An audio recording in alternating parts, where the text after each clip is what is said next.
மதுரைக்கு அருகே உள்ளது அழகர் கோவில். இந்த ஊரில் அழகராக கள்ளழகப் பெருமாள் குடிகொண்டிருப்பதால் ஊரின் பெயரும் அழகர் கோவில் என்கிறது ஸ்தல புராணம்.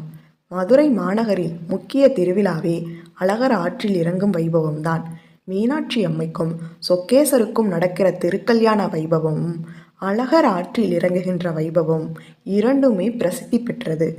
மதுரை கள்ளழகர் கோயிலுக்கும் யமதருமனுக்கும் தொடர்புண்டு என விவரிக்கிறார் அழகர் கோயிலின் அம்பி பட்டாச்சாரியார்.